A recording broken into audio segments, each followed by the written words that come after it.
Hi everyone. So what I'm trying to solve here is the height checker problem on Leetcode.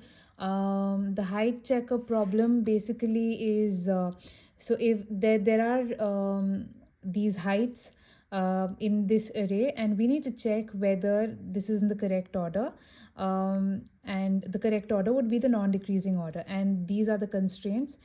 An easy way of doing this would be to have another array and then sort this array and into the other array. Basically copy this value into another array and sort that array, and then compare each of the values in both of the arrays to see if they are in the correct position.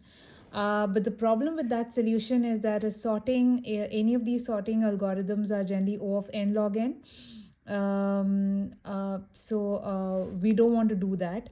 There's one sorting algorithm though, which is not a comparison sort.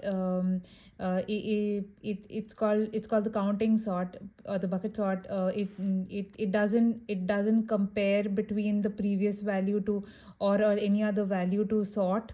So it's not one of the comparison sort algorithms. Counting sort algorithm is an algorithm that can be used for very low ranges.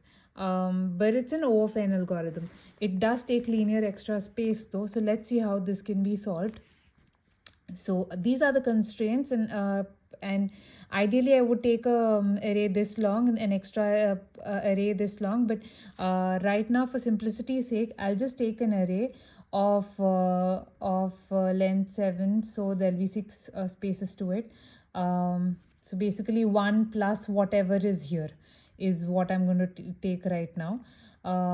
So let's see, I need an array of length 7.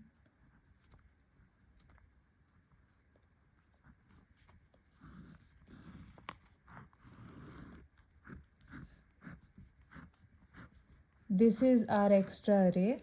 Now let's go over these elements one by one. The first element is 1. So let's come to position 1. So we've encountered 1 1 1, so let's add 1 here. The next value is again 1, so this is the second one that we've come across, so let's increment this to 2. Now we see 4 here, so let's go to position 4 and let's add 1 here. Now the next value is 2. Let's come to position 2 and let's add 1 here. Now we've come here and we see a 1 again. So we add another 1 here, so that makes it 3. So what does this basically mean? That so far I've come across 3 ones, 1 2 and 1 4. Now the last number is 3, and at position 3 I increment that by 1, so we have 1 3. So this is our current array. Now let's modify this array to fill up starting positions. What would that mean? That if I had an array of length 7, and if there was a 0, it would start from position 0, right? So starting index is equal to 0 at the moment. But since there are no zeros in our current array, when we come to 1, 1 would actually start from 0. So the lowest number that we have is 1, and because there is no number lower than that, 1 would be the one that would start from position 0. But there are 3 ones, so our next starting index would be 0 plus 3, which is 3. So whatever number we come across after 1 has to start from position 3. Do we have a 2? Yes, we have a 2. We have 1 2, and the 2 has to start from index 3, right? But whatever comes after 2, since there is 1 2, has to start from index 4. Okay, so what do we have after 2? We have a 3. We have a 3 in this array. Yes, so we have 1 3. So 3 has to start from index 4, and whatever comes after 3, since there's 1 3, would start from index 5. Now what do we have to have after this? We have 4, and again 4 has to start from index 5, and there's 1 4. So if there's anything after 4, that has to start from index 6. Do we have a 5? We don't have a 5, but if there was a 5, it would have to start from index 6. And but then there is no 5, so anything that came after 5 would also have to start from index 6. Do we have a 6? We have no 6, but if we had a 6, it would start from index 6, and anything that came after 6 would also start from index 6, because there's nothing, because 6 is a non-existent value, right? So this is the new array that we have now. What would this essentially mean? This would essentially mean that, okay, let me write down the positions here.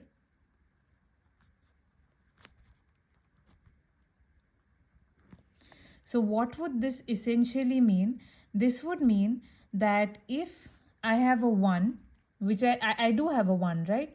1 has to start from position, has to be, if there's a 1 in this array, basically it has to be between position 1 and 3, because the next value starts at 3, right? Not inclusive of 3. So it can be in position, 1 can be in position 0, 1 or 2, right? Similarly, if we have a 4, a 4, let's come to 4. 4 has to start from position 5 and it has to end before position 6. If we have a 4 in anything beyond this range, but beyond 4 and 5, below or above, then the 4 is incorrectly placed. Okay.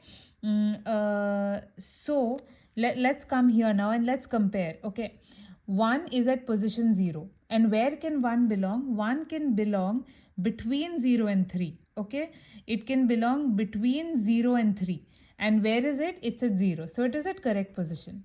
Now let's move on to the next one. We have another one, and again 1 can be between position 0 and 3. And where is this current one? At 1. So is it between 0 and 3? Yes, it is. So this is again in the correct position. Then we have a 4, and let's come here. 4 has to be between positions 5 and 6. But where is 4? 4 is in position 2. Is 2 between 5 and 6? No, it is not. So it is in the wrong position. Now moving on. Now we've come to 2. Where is 2? 2 is in position 3. And where can 2 be? 2 can be between position 3 and 4. So is 2 in the right position? 2 can be between 3 and 4. Yes. And 2 is in position 3. So is 2 in the right position? Yes, it is. Now moving on. 1 is in position 4. And where can 1 be? 1 can be between 0 and 3. But 1 is in position 4. So it is not between 0 and 3. So it is not in the right position. Now moving on to 3. 3 is in position 5. And where can 3 be? 3 has to be between 4 and 5, but not including 5. So is 3 in the right position? No, it is not. So totally we see there are 3 values in this array that are in incorrect positions. So our answer for this case would be 3. Now what is the code for this?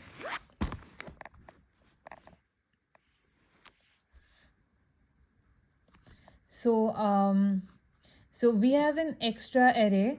Let's call it CS counting sort, and I'm allocating a space of 102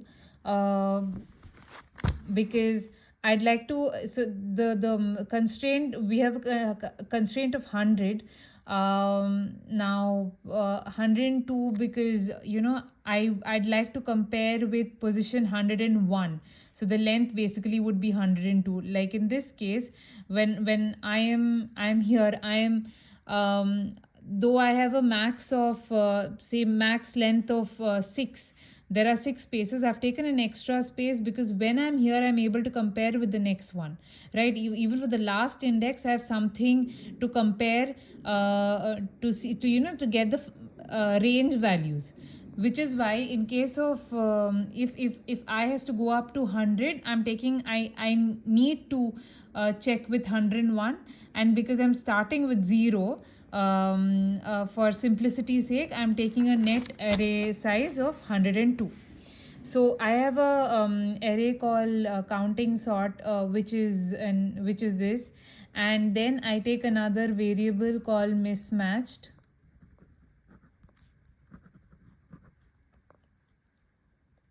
Okay, with value 0.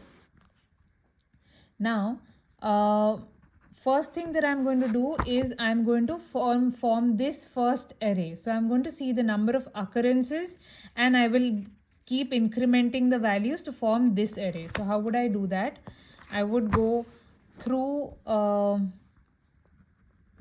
each height in the heights array,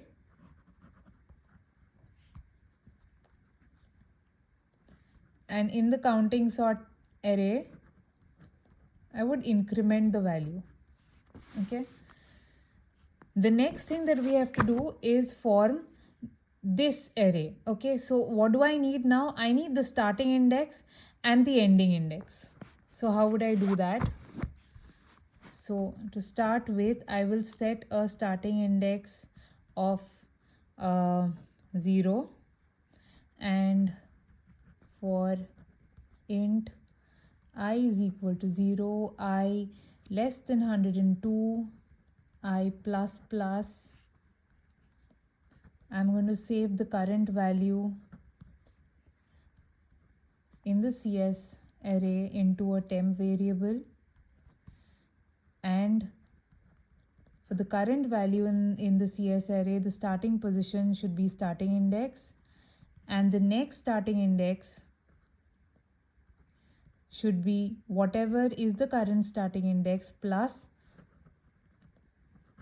how many ever times this value occurs.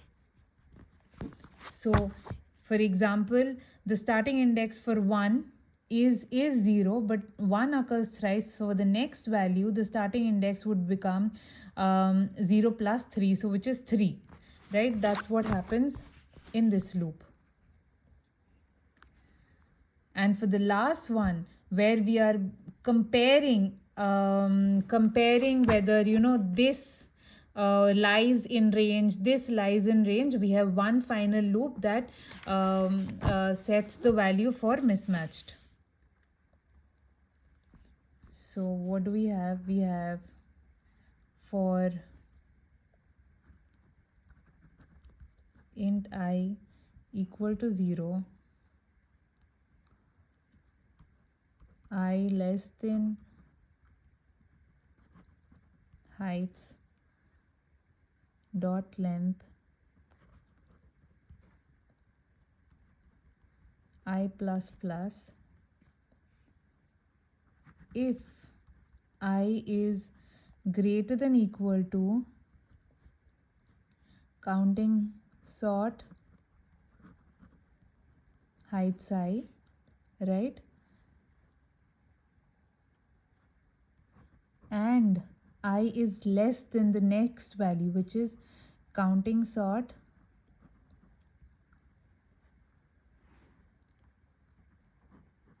heights I plus 1. In that case, it's fine. So we continue.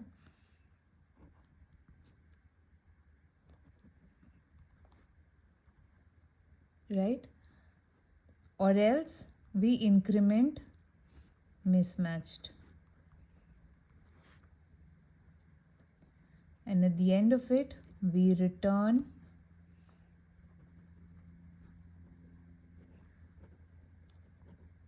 mismatched. That is it. Thank you.